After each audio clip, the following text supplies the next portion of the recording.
The first airport in the world to offer self-driving taxis in terminal, artificial intelligence being used to produce children's books, Apple, Google, and Mozilla teaming up to make a better internet speed tester, and another life saved with the new iPhone 14 satellite locator service. All that and more next on the Computer Doctor Show.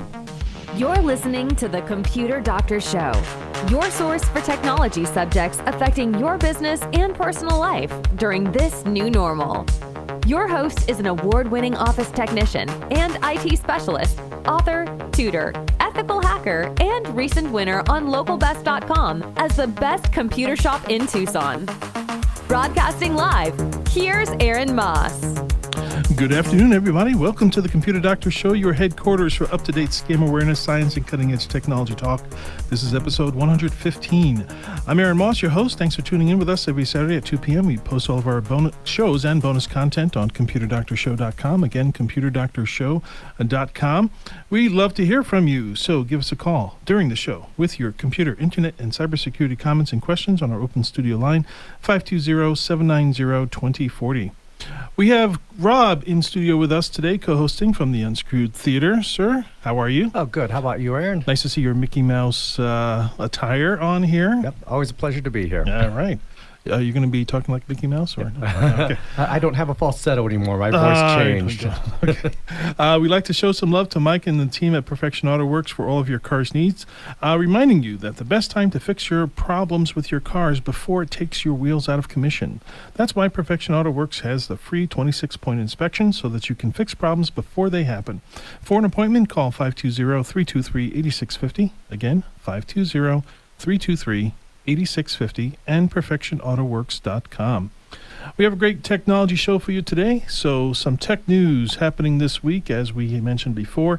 The first airport in the world to offer self-driving taxis in terminal. Where is that? That is right here in Arizona, Phoenix Sky Harbor. So the other city in Arizona. The other. Yeah. We're here in Tucson. We're the second in line. That's why everything is now Southern Arizona. You know, we can't say the greatest in Southern Arizona. You know, we can't say the greatest in Arizona because the greatest things are in Phoenix. You know, I hope I don't get a whole lot of backlash for that. But anyway. You can direct it to me. I'll take it. Okay. Well, we ported on the self-driving car service called Waymo. So Waymo is a service powered by Google. They have these autonomous taxis. There's an app, and you can actually hail a Waymo vehicle, self-driving vehicle, the same way that you would hail an Uber or a Lyft. Okay? But instead of a person driving the car, you just get this van with all these flippity-doo-dah things all over it, sensors and lidars and, you know, AI all plugged up into this car. That car picks you up, automatically opens up the door. You get in, and this driverless car is turning corners and getting you to your destination.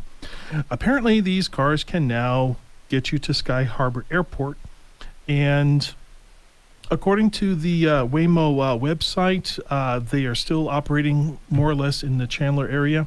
So how many states do you think actually have legislation for self-driving cars?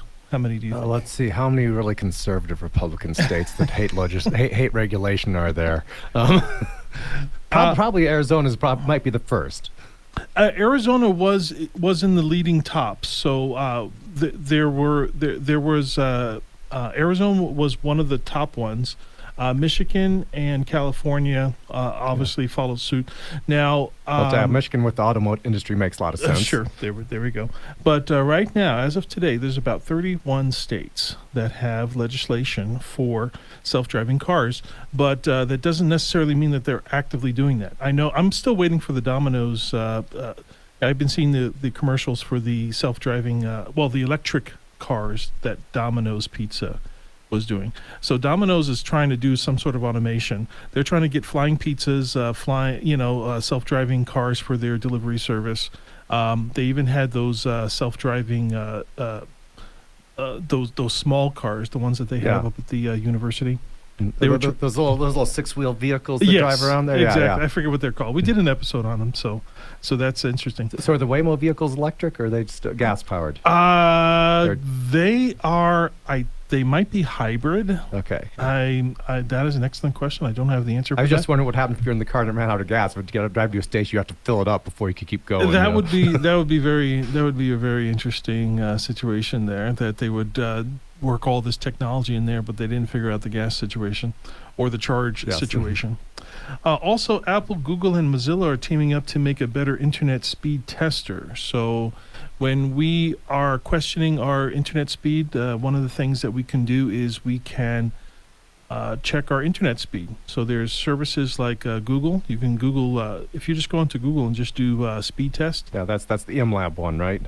Well, It yeah, is, there's yes. So the one that I actually use is called the PC Mag Custom.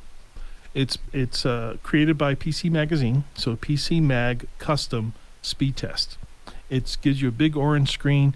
It gives you the speed, upload, download, the ping time, and the jitter. I said jitter. So a lot of people are going to wonder what jitter is. So jitter is the people don't really care about what jitter is until you are doing anything that's anything that's live, like a phone call, or you're doing video conferencing, or you're doing like on some sort of online gaming. What jitter is those dips in the speed that happen, like, and you have like no connection for like a few milliseconds, and you just miss like the tail end of somebody's word or the last few syllables of a sentence. That's where your jitter is coming from. Or the soldier just about to shoot you in Call of Duty. Yes. Yeah, so those firing games. So that would be an example of an online game. So not all speed testers actually test for jitter speed. So what Apple, Google, and Mozilla, what I hope that they're trying to do, they're trying to come up with a third generation speed testing system that will work across the board. And if you've ever had your speed tested by your ISP, your internet service provider, they will most likely send you to a testing site or a testing link that is in their favor. Okay, sometimes when you test your speed, it's not always from your device. Sometimes it's the speed of the router to the internet and not from your device to the internet. So sometimes the way it measures, some of the operations and the modes of operation are affected and can yield different results. Sometimes it's in the favor of the ISP, but sometimes you actually want to know what your actual speed from your device that you are experiencing right at that moment. Yeah, I care about when I'm streaming stuff on my TV in my living room. I care what that speed is. I don't care what speed my router is. Exactly. But it's interesting. They have some very, very interesting ways of communicating that to you to get you to believe that it's your problem and not theirs. I've had many of these conversations, and it's actually quite entertaining for me these days. So if you're ever having trouble communicating something clearly to your internet service provider, please give the Computer Doctor a call, and I will be happy to speak on your behalf on that phone call. Also, here is something that's very, very interesting. This goes in hand in hand with how far artificial intelligence is actually going now. Artificial intelligence is being used, has been used to produce a children's book, okay? And there's probably going to be more children's books, other books. And we know that AI is out there writing articles, but AI is taking on all kinds of projects. What used to take weeks or years to do manually, AI technology can outcreate and outproduce authentic human creations in just days, hours, or minutes. And this artificial intelligence is being made to use artwork based on a description. So there are websites where you can go to, you can say, draw me a picture of a banana and a cup of milk. Okay, and it'll show you like a photograph quality of a banana and a cup of milk. Okay, and if you don't like that, you can say, do it again. And it'll render it a different way, and it's creating art. Okay, you do it in the style of Andy Warhol. Yeah, or picture an angel on Mars. And it'll Angel on Mars with the sun in the background, Yeah. you know, all kinds of things, you know, and it will render that. It'll understand what you mean, and it'll create you an art almost instantly. Okay, depending on your speed, of course. You can always do the speed test there. Okay, so they can render your artwork. They can write stories and articles based on a subject. You create the subject. You ask based on a question. You title the article of whatever you wanted, and it will write it there. It'll write the article for you. Now, when the power of all these technologies come together, they can produce some pretty cool effects. So there's this author by the name of Amir Rashi. He was playing around with this new program called ChatGPT. I was sharing it with some people in the studio here just before the show. I'm still kind of whacked out by what this AI is able to do. It's AI-powered chat box from OpenAI, and this guy, Amir Rashi, when he started thinking about the ways of artificial intelligence could be used to make a simple children's book to give just to his friends. So the AI created the entire story, and then he went to an AI image maker, and it created all the illustrations for the children's book. And then he just boxed it up and made a book out of it, and now it's being sold on Amazon right now. Okay, the name of the book is called Alice and Sparkle. It's about a little girl and a robot and how they become friends and stuff like that. So, Isn't that Short Circuit? there might be a version of, but it's like a kitty. It's like a Short kitty. Circuit is a 1980s movie about a robot who comes alive. So Johnny Well, Five. There we go. I actually saw a video of Johnny Five there, we just had a nice comment from the booth here. Let's ask GPT how the world ends. That's not a bad idea, and we'll see how right it is. You know, when that time comes around. Now, I don't know what's more shocking, that AI is writing books or the fact that people are still buying books. But hey, I think we're coming up against They buy the Kindle edition. the Kindle edition, but like physical books. Actually, I think there's still a Borders Books that's still open right here in The Tucson. Barnes and Noble. Borders went out of business, but there's still Okay, Barnes and Noble. the Barnes and Yeah. Noble, they're still open, Yeah, right? yes, they are. And they still sell books. So I don't know how much longer that's going to be. There are some books I buy that I want to pay cash for and not have a record of it, so I go to Barnes and Noble. There we go. If you are interested in the writing abilities and machine learning of AI, you can Google ChatGPT. That is ChatGPT. We're going to take our midway commercial break with a word from our sponsors. Up next, science and tech history from this week, and another life saved with the new iPhone 14 satellite locator service. This is the Computer Doctor Show. We'll be right back.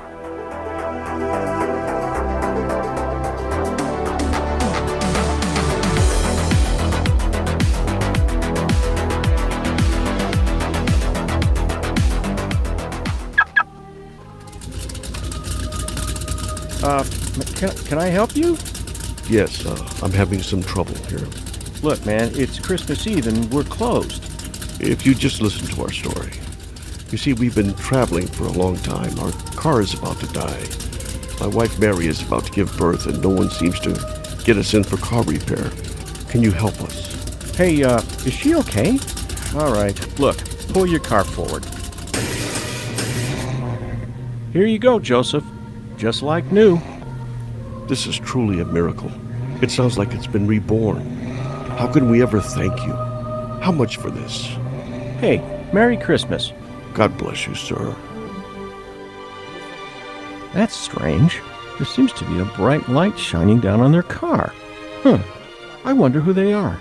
Merry Christmas from all of us at Perfection AutoWorks. 323-8650. Computer Doctor of Tucson is the best choice in desktop support in Tucson. They fix error messages, power and boot problems, install of software and hardware, and much more. You can come to them, or they can come to you, or even have a remote support session so they can fix your issues over the phone quickly. Give them a call at 261-5508, 261-5508. Visit them on the web at computerdoctortucson.com. Computer Doctor of Tucson, because technology is great when it works.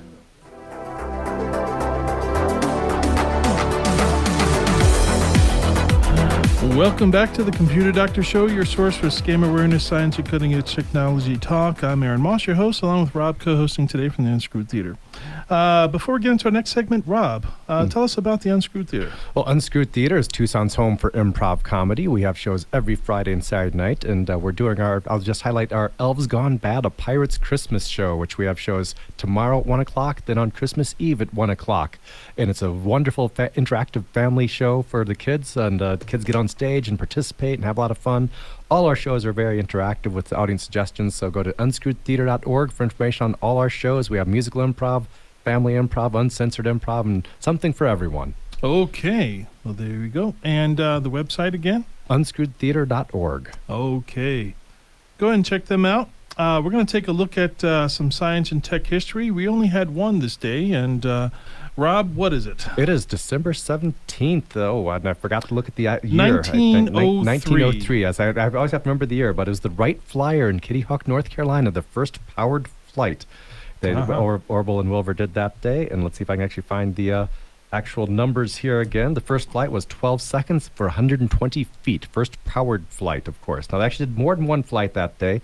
They did 4 flights that day, and the fourth flight was much longer, 852 feet and 59 seconds. So, all right. The four, not just the first powered flight, the first 4 powered flights that day. All right, and their luggage was lost. Luggage. I was going to think of all the airplane jokes to come with that. Did they have peanuts, or popcorn, to sell? Actually, no. Sorry, they don't serve popcorn on airplane, but the peanuts they do. And Wilbur got stuck in the middle seat and really hated it. There we go. Here are some quick announcements. So we had discussed about Windows 8 in some previous episodes. Windows 8, the end of life, had already ended January 12th, 2016. So coming up in just a few short weeks in the month of January, Windows 8.1 end of life will be on January 10th, 2023. So if you are still out, one of the few people out there that are still in Windows 8, not Windows 10, but Windows 8, 8.1 specifically, you have until January 10th to upgrade to something like Windows 10 or Windows 11. Can I play taps for it? There we go. There we go. And I actually know quite a few people that are still on Windows 7, Windows XP. The reason why some people may want to stick with some of the older systems is there are some pieces of software that will only run on some of these older systems. Mm-hmm. So if you have a kind of like a vintage type of software that nothing better has come along and you're just like the old one, you might want to find a way to run that program offline. Because if you continue to keep the computer online, you're going to continue to be harassed by all these security vulnerabilities that are going to be coming up over time. I think we're about at the time where people with Windows 7, it's almost you're able to do less and less online with these services. So with Windows 7, unless you're doing something, or Windows 8 or 8.1, if you're still doing something, if you still have these operating systems and you're not wanting to upgrade, the only legitimate reason now is if you're using if you're using a software that is only compatible with those older systems. And even if you are still using those systems, try to find a way to run it offline. I have Lunar Eclipse Maestro is a program I use to photograph lunar eclipse and solar eclipse Maestro, and it's only on the 32-bit Mac operating system. So I have one old Mac still running a 32-bit operating system. Like you said, I never attached to the internet, except for about 20 seconds before each eclipse to get the clock synced up, because the clock has to be synced down to the second, and then I take it offline again once the clock is synced. Interesting. It's interesting how that goes. I wonder why. Well, you have that clock drift because clocks inherently are not perfect. Even computer clocks. That's why any computer that is online, it usually syncs up with a kind of like a universal internet clock. Yeah. And if you're trying to get Rayleigh's beads at a solar eclipse, being accurate to the second is important. Oh yeah. Well, the universe is right on time. Yeah. Universe is never late. Also, the Consumer Electronics Show, the 2023. This is CES 2023, the Consumer Electronics Show. Will be happening in just a few short weeks as well, January 5th to 8th in Las Vegas. I don't know if I'm going to be going. I would like to go, but I'll probably just get the reviews. But I still have not been to a show yet, so maybe I might just take the wife and head on out, maybe just for one quick day, stay for a few hours, and then come back. We'll see.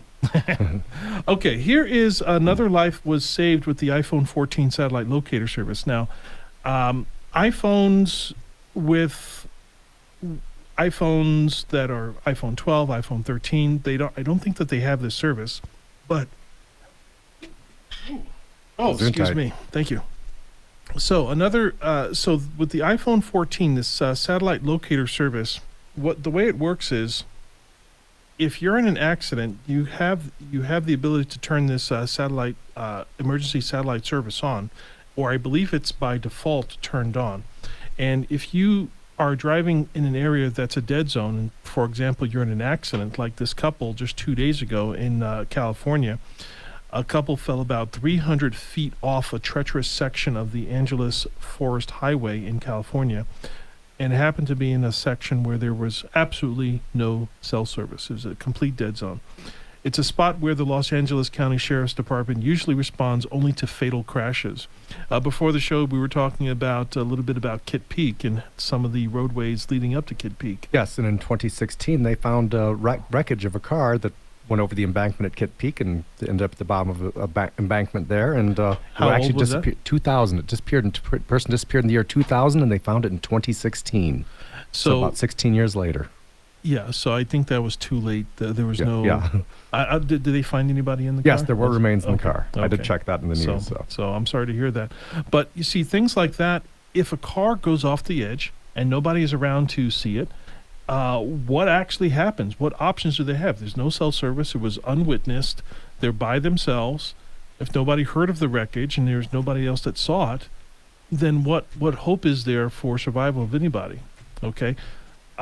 Apparently, that situations just like that is changing with the iPhone 14 and with other cell phone services that are having this satellite locator service. So luckily for the couple, Chloe Fields had said she had recently upgraded her phone to the iPhone 14, and she was so thankful to learn that it came equipped with this new emergency SOS system. And it uses the crash detection, and the phone is able to connect directly to satellites. It was able to pinpoint their location, and the authorities were notified, and they were airlifted out of that wreckage. And there's video on that. So we'll post the entire message or the entire rescue on the website, computerdoctorshow.com, with today's episode. So truly, technology is great when it works. Mm-hmm. So I will stand behind that statement. Before we wrap up, I just want to thank our sponsor, Perfection Auto Works, again for sponsoring our show. Stop by their location at Speedway in Craycraft for your free 26-point inspection. As always, don't click unverified links in texts or emails. Use a password manager. Always look at the address bar. Check activity on your bank statements on a regular basis. Enable two-factor authentication. Verify all incoming and outgoing calls. Back up your system to the cloud and listen to the Computer Doctor Show live on Saturdays and posted as podcasts on Tuesdays. If you missed any part of this episode, go to computerdoctorshow.com, click episodes, and find episode 115. My name is Aaron Moss, your host and technology expert. Rob co-hosting today from the Unscrewed Theater. Tom Fairbanks is at the control board. Stay safe, enjoy the rest of your weekend, and we'll talk to you again next week.